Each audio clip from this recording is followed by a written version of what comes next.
This is a sports catastrophe production.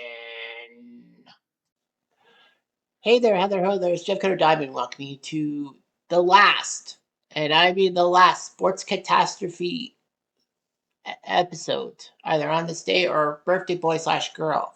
This will be the final one after 4 years of doing it. I started on January 1st, 2021, and now I'm ending on December 31st, 2024. 4 years, I don't know how many videos and all that. You'll have to find out the sports catastrophe retrospective, like by the numbers and all that. So, yeah, we'll have all that. So, anyway, um, this is a big moment, and this was one of the most shocking moments in baseball history. On December 31st, 1974, Catfish Hunter signs with the New York Yankees as a free agent. You rarely heard that in baseball, a free agent in baseball. Like, who's a free agent in baseball? You don't even really see that and all that. Baseball had the reserve clause for several years. It tied you to one team until you were released or traded. Kurt Flood challenged that reserve clause when he was traded to Washington after the Cardinals got rid of him.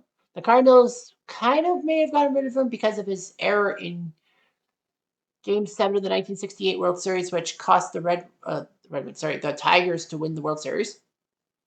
But anyway, Kurt Flood would challenge that. He would be forced to go back to Washington, but it opened the gates to people saying, hey, we're not prime cuts of meat, we're players.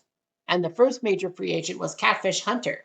Now, Oakland was run a bit differently. Charlie Finley was owner of the Athletics when they were in Kansas City in the late 60s after Arnold Johnson died. So Finley had some innovations in Kansas City's municipal stadium, like having a rabbit pop up out of nowhere thing and give the umpire baseballs, an automatic umpire sweeping thing, sweeping home plate and all that. Animals grazing in the outfield for the grass and all that. The pet meal Charlie O. And then, of course, the move to Oakland, which Kansas City, Missouri, well, the Missouri Senator Stuart Symington was pissed off and threatened to make a lawsuit against Major League Baseball. To shut him up, in a sense, they allowed Kansas City to have an expansion team in 1969, which also expanded to Seattle before they became Milwaukee in 1970, San Diego, and Montreal. Yeah, so the A's moved from Kansas City to Oakland. And wouldn't you know it, the first season that the A's were in Oakland, Catfish Hunter pitched the first perfect game in the American League since Charlie Robertson's in 1922. Now you'd be thinking, hang on, what about Don Larson's perfect game? But it was in the World Series. It was in an American League game, I should say, in a sense. And it was the first no hitter by the A's franchise since 1947 when they were the Philly A's. So Catfish Hunter got 3 hits in that game against Minnesota. Hunter was good. He was actually the pitcher of the year and the Sporting News' player of the year, pitcher of the year, and the American League Cy Young winner, winning 25 games, having a 2.49 ERA, and helping the A's win their third straight World Series, which was pretty impressive. And all that. He won 161 games in the A's franchise and 30 in the first 3 seasons with the Kansas City A's. But there were a lot of problems. On February 11, 1974, Catfish signed a deal for 2 years, $200,000, so $100,000 a year. A clause stipulating that $50,000 payments be made to a life insurance annuity of his choosing in each of the 2 seasons. After Finley refused to make payment on the annuity, after discovering he would have to pay $25,000 in taxes, Catfish figured it was a breach of contract, so they went to arbitration November 26, 1974. And on December 16th, arbitrator Peter Seiss says that Catfish Hunter was given the right, made him a free agent. And Catfish told his wife, we don't belong to anybody. So he was allowed to be courted by teams. 23 of the 24 teams courted him. San Francisco actually did not try and all that.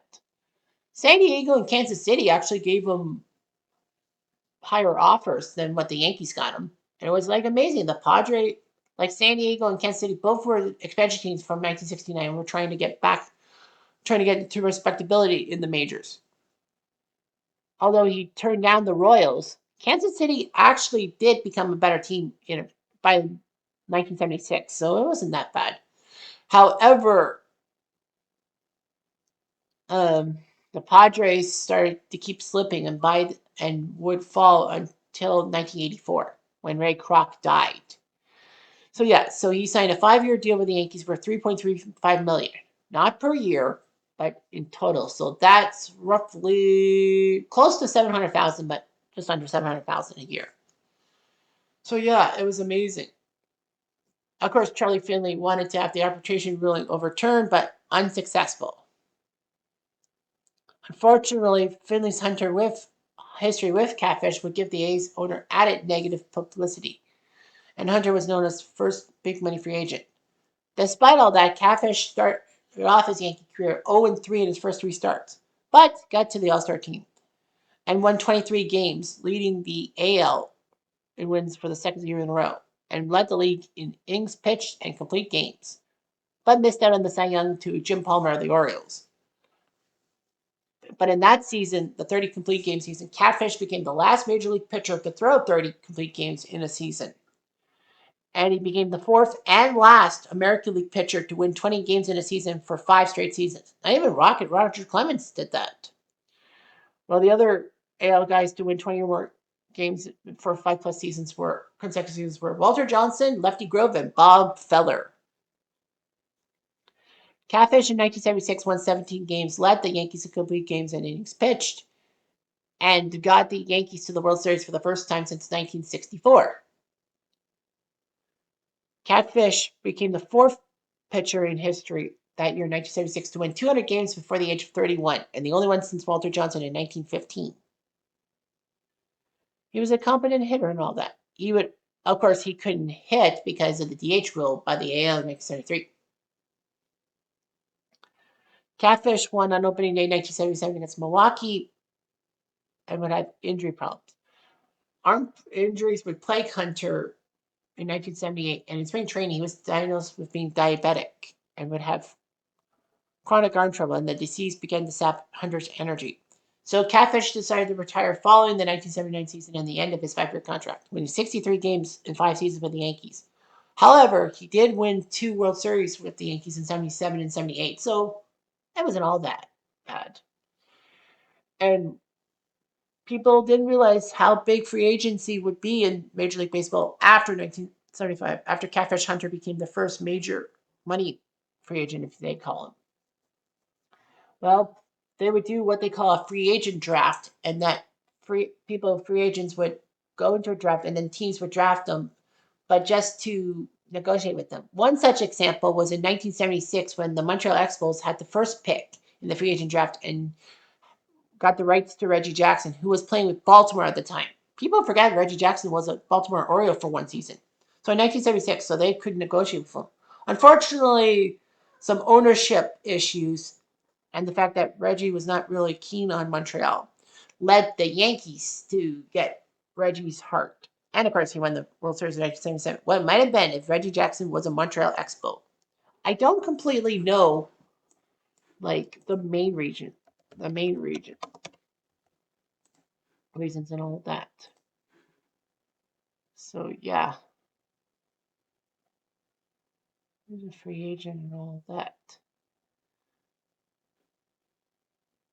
Yeah, I'm like, I thought he played for the Expo. Like, did they talk about? I guess he didn't talk about Reggie Jackson and the fact that he almost went to Montreal, but the Expos had some problems. Regardless of that. So yeah, that was huge. Free agent drafts would be huge. Free agency would be big and all that. A lot of Oakland A's players left to become free agents after Charlie Finney's perceived notions of things. Yeah, free agency was big. 1981, Dave Winfield spurned a contract from the New York Mets to join the New York Yankees after leaving the Padres. And of course, had the ire of George Steinbrenner because of how terrible he was in late game situations when the pennant was on the line. Steinbrenner's meddling in Winfield's affairs was such that Winfield, was traded to California to the Angels in 1990. And worst of all, there were rumors that Steinbrenner had paid a friend and underground gambler to try to dig up dirt on Dave Winfield so he wouldn't pay money to Dave Winfield's charity. That screwed over Steinbrenner because he served a 2-year suspension from baseball. He came back in 1993, but the weird thing was that 2-year suspension for the Yankees actually was a good thing because the Yankees didn't have to deal with Steinbrenner. They could be free to do whatever the heck they wanted, and so they drafted accordingly.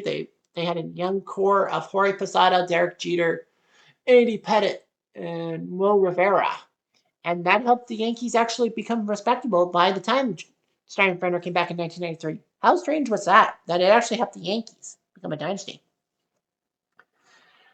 Free agency was rocked in the mid '80s as many big name players could not sign with other teams and all that.